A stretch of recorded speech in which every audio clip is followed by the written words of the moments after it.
All right, so we have kind of a mommy and daddy spat going on here. Nobody likes it when mommy and daddy are fighting. Kids don't like it. But mommy and daddy might be getting a divorce, too. That's a good thing to tell the kids. You always say that right at the beginning of just even the mildest argument. They like the change. Hey, don't worry. You like the change. They do. Don't worry, honey. And even if this is nothing, this is no big deal here. That mommy and daddy aren't really fighting, but it could lead to divorce. Yeah. But that's a good choice, too. I'm a new parent, obviously. Do you add into that, hey, we were fine before you were born? That's always a nice option. Yeah. It's well, a nice do it touch. like this. You do it like it's this. a good touch. Mommy and daddy are fighting, and this is, right, honey? This is no big deal, right? Right. No big deal. Of course, it could lead to divorce. Oh, no. But only, gosh, do you remember, sweetheart, when we didn't have we these? never fought before him. Never fought. Oh, that was the key. Yeah. It was his Key? birth. Yeah, this never happened. It's pretty much because of you that we're fighting now. Oh, my gosh. Yeah. So it may not end in divorce, but we may abandon you. Sounds great. Just some parenting tips. So here's from the Glenn Beck program. This is Pat and I have, and it's funny because we always get this way when we're not really as passionate. We could talk about this forever, and then we get on the air, and all of a sudden we're just so passionate about it, and we're like, well, I don't mean I'm not as strong on the. Pat was just saying, I'm really conflicted on this. I'm not really against blind people owning guns. And so we just paint each other into a corner. No, we're just and really this was an exercise of trying to figure it out. Not me. Because I know that I've got it. Apparently you have it. But I think there's a lot of people who are conflicted. It doesn't seem on the surface to make a lot of sense for a blind person to have a gun. And here's what I said right before we went on the break. I am becoming this. I'm not like this. I'm a former smoker, 2 packs a day. I drank a gallon of Jack Daniels a week. I've given both of those things up, and I don't like being in. So, like, we went bowling, and it was a smoking bowling alley. I don't even know. I didn't know that was even legal anymore. But a bowling alley in Texas, yeah. Is it legal to not have? Is it legal to not smoke at a bowling alley? I don't. And that's what I said to Rafe, and that's why he was lighting him up. But I don't like being around smoke. But I don't care if you smoke. I mean, I really just don't care. I just don't like being around it anymore. But I never said, you shouldn't smoke. I don't say that. And I don't make a big deal if you're someplace and somebody's smoking. Like, we never said anything to the bowling alley. We never didn't say anything. We just, okay, we just remember not to go that one if there's a non-smoking bowling alley.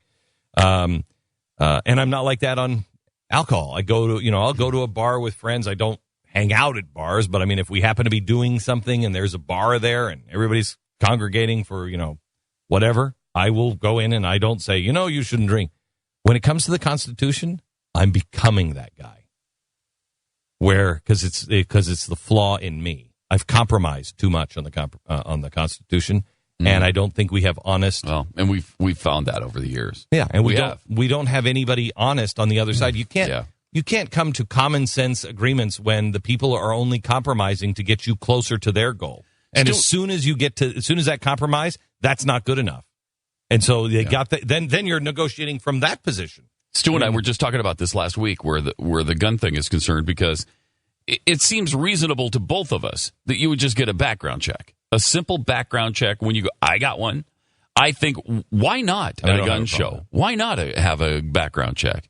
Yeah, I'm not saying you need a 3-day waiting period so you can get your gun there, but you should be checked to make sure you don't have some mental illness or a record or whatever that would preclude you from gun ownership. So I think it makes sense to me, but you give them that inch, they'll take a mile.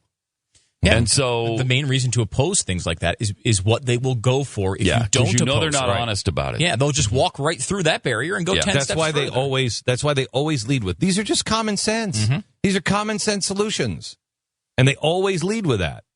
And as soon as that's done, then the next proposal, which takes you even farther down the road, is it's just common sense. It's common sense solutions. Mm-hmm. And they undermine it every step of the way. And I'm crazy on it now. Yeah, you mainly because of me, not anybody else. Fail in your admittedly high bar to convince Pat in 5 sentences. However, I thought he respected the Constitution. Yeah, no, and he doesn't. But I will say that you've won me over. I think I agree. I was, in the middle a little bit. Because, the one thing I think that comes to mind is that I don't understand a blind person's life. I don't understand how they do things. I don't understand how they can do anything. To me, I completely base everything on sight, so I can never have any... But a nanny state or a Bloomberg would. Right. A Bloomberg says, I understand that you can't do that, therefore I will take the right away from you. I mean, because, in that sense of like, well, you said it's always 3 a.m. in a blind person's house, which is a fair point. However, it is 3 a.m. in your house every night, too. Are you not allowed to use guns in the dark? Well, obviously, in a scenario where you're having someone cuts the power as they're coming in and they come into your house, it's going to be dark. You're not going to see anything. You don't take your guns away. You can't not shoot them. They have the advantage. Yeah, they had the advantage. And in the dark, even if they don't cut the power lines, in the dark, the robber or the person who's in your house and possibly going to do you harm, they're at a disadvantage, too. You're at a bigger advantage in the dark. Look, I walk into my house. It can be completely dark. I don't want to wake up my wife or I don't want to wake up my kids. You know where all the stuff is. You know where all the stuff is. So you can maneuver around. Unless somebody's moved the furniture, you can pretty much navigate your own house. Well, you're operating like a blind man. Yeah. And they're much, much, much better at it. Yeah, you think a blind person in the dark at night actually has an advantage over a sighted person because they're so used to getting around without seeing. And how many times have we gone to a hotel or a friend's house and we're staying at a friend's house and you have to get up in the middle of the night and it's nonstop. Ow, ow, ow. Because you're always bumping into stuff. Yeah. And I guess, as far as hitting something, my old house, I remember thinking, okay, if someone breaks in, I'm going to stay right here. There's an opening they're going to come through. At some point, they're going to have to. And I've got a shotgun. Did you live in a hobbit hole? Did you only have one a door and that was it? I didn't have 15 entries into my bedroom. I'm sorry. I only have the one. Into your bedroom. Yeah, I thought you said your house. No, okay. Yeah, well, because I'm assuming I'm going to be sleeping in the middle of the night. If someone breaks in, they're going to have to come up the stairs if they're going to endanger me in some way. I'm going to sit here, wait for them to come through this opening, and if they come through, I've got a shotgun, and I'm going to shoot in that general direction. I'm not a great shot, but that's essentially what I would do as a blind person. Yep. I would sit there. I know where to go. I would point it in that general direction, and as soon as that person came in, and I could tell that they were in the room by sound or whatever. I'm in the dark. That's what you'd be judging by. I'm shooting in that general direction with a shotgun. Have you announced to the predator? I have a gun. I know how to use it. I consider you a threat if you come up here. As through your advice, yes, I have. Yep. Hopefully with 911 on the floor open that's so right. that they can hear me do it. Yeah, that's exactly right. You open up 911, you call for help. After you've gotten yourself into position, you put that phone down on the floor and you say, I can hear you. I don't know who you are. Identify yourself now. I have a weapon. I know how to use it. And if you come upstairs, I will consider you a predator and I will shoot and kill you. I don't know if I get it out, maybe not that lengthy version, but I'm getting something out that says, you're a threat, and I'm going to take you out if you walk in this room. I'm upset that you're in my house. I paid a lot of money for this house. I paid 20% down, and I've got a 6.5% interest rate. I would consider my mood disappointed in you, currently. All of a sudden, now you're in a liberal's house. Tell me about your childhood before you come up the stairs. What happened? What happened? And when did you go wrong?